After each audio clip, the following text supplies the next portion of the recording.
Hey guys, what's going on? It's Stef here. Hope you've been well. I know I have. You ever take one of your friends to a permission of yours and they end up finding something absolutely amazing? Well, that's exactly what happened in this week's episode. My friend Laura and I went metal detecting at a site that I have in Connecticut that I've probably been to about 20 or 30 times, and I've pulled out 1600s to early 1900s relics and coins all day long. It is truly a honey hole. And I figured it was getting to be time to share the wealth. So that's exactly what I did, and within not a very long amount of time, maybe about a half an hour, she dug the rarest coin that I have ever witnessed come out of the ground. I'm not kidding, the rarest coin I've ever seen come out of the ground, and wait till you see this thing and hear the information on it. It is out of this world. So we won't waste too much time. We're going to get into it. But as always, don't forget, I am now a proud affiliate of KELLYCO metal detectors. So if you need anything metal detecting related at all, don't hesitate. Shoot me an email at stefdigs@gmail.com. Or if you already know what you want, just use my code STEFDIGS when you check out. All right, let's hop in. Okay, back out at one of my permissions. My friend Laura is with me today. She's way up there. And I just got a real screamer here. It was a 24 or 26. Kind of looked at it. Not really sure what it is, though. Let's see. Some kind of piece of brass. It almost looks like a saddle shield. It had some silver wash on there. Huh. The back's kind of funky, though. I haven't seen one with a back like that, but I can't think of anything else it would be. Oh, it's old. So that's cool. All right. I'll let you know what's next. Okay, I haven't dug this up yet. It was about a 22 to 24 signal. Solid 8 inches down. You can see it right at the bottom of the hole. It is straight up and down. It sounded like a coin all day long. I'm not convinced anymore, but I just wanted to kind of document that it's a straight up and down target. At least I think so. I don't think it's any bigger than that. So I'll let you know what it is, but I would be very impressed if that were a coin. That'd be a great way to start the day. Okay, I'll be right back once it's out. Okay, so I may have misjudged how large this target was. Not a coin. The moment I shut off the camera, I could feel the threads of this. This is a Rains guide. Don't know how old, but it's one of the more ornate ones I've found, actually. They're usually pretty plain. That's cool. Sorry for the tractor noise in the background. That property owner is mowing the lawn. So, hey, not a bad target at all. We'll keep going. So, Laura's here. Hi, nice pose. And she just handed me a coin. She doesn't know what it is because her eyesight sucks. So I'm getting a kick out of this because I can totally see what it is. It's because you're young.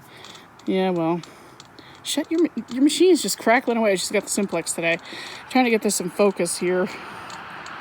Can you guys see what it is? Because I totally can. All right, it's in focus. So any detectors to dig in the Northeast should know what this coin is. If they can see it. If they can, oh my God. Do you have a date on it? No, the other side is so offset and amazing. You'll know what it is when I show. She doesn't know. I can't believe she doesn't know. I've swung over here before, and you don't know what it is. And it's so off-struck, it's probably going to be a rare variety, too. All right, let me look at it for a day for a second. No, wait, you got to guess. It's a state coin. It's a state coin. Yeah. I don't know, New York. No. New Jersey. Maybe. Oh, okay. Look at that. Look at the shield side. How do you not see that? It's in freaking Okay, perfect. that I can see it now. Dude, that's ridiculous. It's like so off-struck. Can you see how off-struck it is, though? Yeah, it is. That's off to the side. So, do you have one of those yet? No, I don't. I actually Look have at it now. something You can really that see it. I have something that you don't have. Maybe. Wow. I can't believe this day has happened. Oh my God, it's going to be beautiful. Oh, that's ridiculous. Psyched. Oh man. After I was just saying there's a bunch of fill in this part of the yard. I lied, I guess. Damn. Wow, that's worth the trip for you right away. Yeah, it is. Yeah, we haven't been here that long either, so. Thank you so much. You rock for inviting me on your cruise. Yeah. Thank you. No problem. Yeah. Now, I could kind of tell by eyeballing this that it was probably a pretty rare New Jersey copper variety. For those of you who don't know, there are literally dozens of varieties, and this happens to be an exceptionally rare one. I'm going to throw an image on the screen right now with some information. This is a Maris 72Z variety. I don't exactly know what that means. I am not a coin connoisseur by any stretch of the imagination, but it's a rarity of 5, which, if my calculations are correct, means there are less than 1,000 known to have ever existed. And what makes this coin so incredibly unique is that, typically speaking, they were struck on top of another undertype coin, as it's called. And in this case, that coin was a Connecticut copper. That's why I have it circled on the screen for you. You can see that's CON, clear as day. Now, in fact, this coin is so rare that our friend Don Hartman, who is doing a New Jersey copper survey, has only ever seen one other example reported for his survey purposes. Now, as you can imagine, pretty much right after she posted this coin on Facebook, a lot of people were chomping at the bit to buy it from her. To my knowledge, she still doesn't have plans of selling it anytime soon, and it's a hell of a find for anybody's collection. I mean, it checks all the boxes. It's in great shape, it's colonial, and it's extremely rare. So huge congrats to Laura on that find. It really was outstanding to be there, and I'm glad that she dug something so awesome pretty far from home, because we are a couple of hours apart, so we don't get to dig as often as we might like. All right, and with that insane coin, we're gonna get back to the show. Well, if you hear a rubber duck in the background, it's that one over there. The sounds of the simplex. Oh, anyway, so I got a 13 to 14 signal about, it was reading like 4 inches down, it was more like 6. And I was greeted with a little tomback button. It's actually not that little, it's about nickel size. It's a little shank, and it's shiny right out of the ground. So that's good, because we're trying a part of the property we haven't even touched yet, or I haven't even touched it. So yeah, it'll be good to have a couple coils on the ground and see how productive it is over here. So this area is turning out to be pretty good. Yeah. Because Laura just got a button at like the same time I dug my tomback. Let me see what we have. So plain front, and yeah, there's a back mark on there, so that's probably really early 1800s. Cool. That's good, yeah, because right. I have never been over here, so I'm saying you've never even been here. Freaking Jersey copper. Yeah, baby. I need to get a coin now. It's on. So this one found something pretty cool. I've found one of these before, but it was iron. It's like a lead hatchet. And I've seen these before. And I almost have enough evidence out here to substantiate maybe this is trench art from the Civil War, but it's really tough to say. I have found Civil War relics out here. This could be older, though. Either way, that's really cool. I like dig it. Yeah, liking it. Awesome. Now, this is where our day kind of ends. Laura did dig a really cool, like, late 1700s, early 1800s pocket knife, and I didn't end up filming it because I kind of just gave up on filming by the end of the day. We weren't really finding a whole lot except for her coin and a couple buttons here and there, because mainly we were chatting and goofing around, and the property owner's son also came out several times to show us his gem and mineral collection, because we're all a bunch of nerds. So we basically just did a lot of chatting and hanging out that day. We didn't exactly put in the same time and effort that maybe we would have done on another hunt. But you guys know me. If somebody digs something really good at one of my permissions, I'm going to go back. And it occurred to me later on, after that dig, that 3 or 4, maybe 5 coppers have come right out of that immediate area where she dug hers. So I thought, you know what? I'm going to go low and slow in that area. And sure enough, I did find some pretty good stuff. And I even found a coin that's over 300 years old. So how about we check this out? Well, I've dug about, I don't know, half dozen to maybe 10 holes today so far. And I'm in an area where I haven't really explored too much because I'm digging up a lot of clad and other high conductors. So that tells me I clearly didn't come tearing through here. This is the first old thing I have found, at least I think it's old. Some kind of slide for a bag, or maybe it's clothing related, I don't know. Not too exciting, but that's the first old-ish find of the day, judging by the patina. So we'll keep going, and hopefully we get on something exciting. Well, I'm in a hay field now, and it's just at a 13 signal. It wasn't very deep. Where did I put it? I found it. Teeny, teeny, tiny. And I think, if this wants focus, I think it's a little convex button. little tiny thing.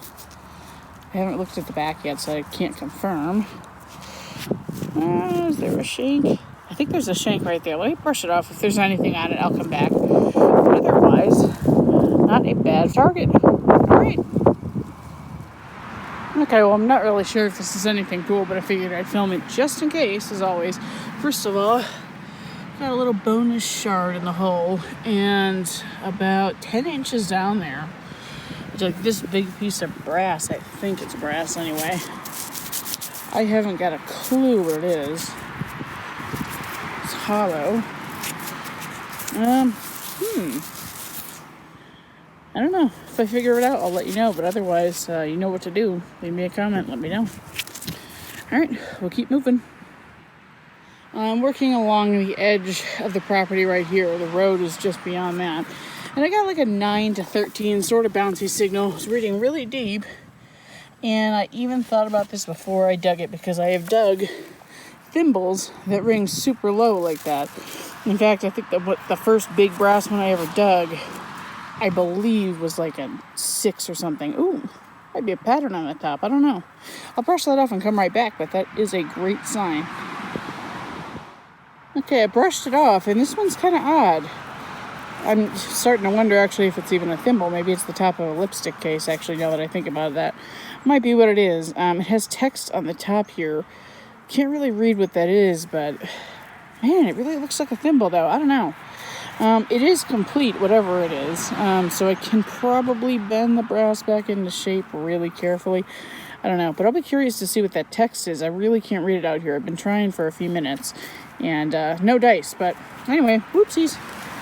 Don't want to leave you. So I will let you know what's next. You guys, I had a feeling today. I've detected this area before a little bit, but I'm really going low and slow. I'm still right up against the edge of the forested area before the edge of the road there. And I got a low bouncy 20 signal. It was almost double tapping. You can see what it is. That's clearly a copper. I haven't looked at what it is yet. I actually just took a photo in situ in case it's something really cool. Well, it is really cool. It's copper. In any case, it was reading 8 inches down, double tapping.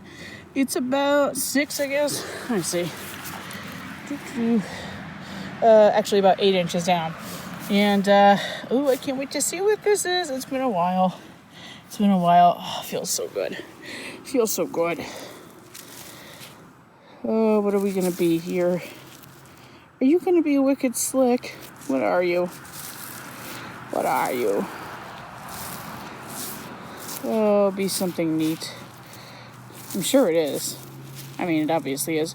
Just don't be totally slick. Come on. There's got to be some detail on here. Well, I will get back with you. I really hope there's something on here to at least identify what it is. It's like I can kind of see something coming through, but I don't really know. So I will be back with you shortly, but yay! Oh, that makes my day. Awesome. Okay, I know it's really tough to see. I don't think it's ever going to get any better, probably. But you can kind of see a bust there facing to the right. And right at the tip of my thumb is the hair ribbon. I think this is a King George oops, my detector is falling. Sorry, guys. I think it's a King George III, which is my first of this style. I dug one here that was $17.99, one of the later styles. So yeah, this would be 1770 to 1775, I believe, as long as it's not counterfeit. These were counterfeited. Is that even a word?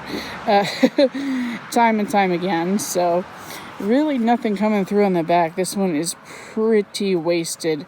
It's also a possibility. It could be like a really rare right-facing Connecticut copper, but I don't think so. And you know what? This actually keeps changing on me. So now it kind of looks like it's looking left. And it looks like it was facing right before. I don't know. We'll just go with George and Halfpenny. How's that, guys? Not much left on this. I don't think I'm going to be able to clean it, but hey, that is awesome. Okay, guys, that does it for this week's hunt. We're going to move on to a wrap-up. I know it was kind of a short hunt, but obviously, Laura's find merited its own video. And of course, as a reminder, if you've enjoyed what you've watched thus far and you haven't already done so, please go ahead and hit that subscribe button and the notification bell so that you don't miss a single upload. All right, on to the wrap-up. All right, so there are my efforts from those couple of hunts. Not a whole lot to write home about, but we did get a few good finds. These are some rifle casings, some late 1800s style, maybe mid 1800s. I think those are 44s. I don't know. I found so many of them there. There's that pen cap that I thought was a thimble, which drove me nuts. And I thought I found information about it at one point, but I can't find it now. So that's why I didn't put much up on the screen for you.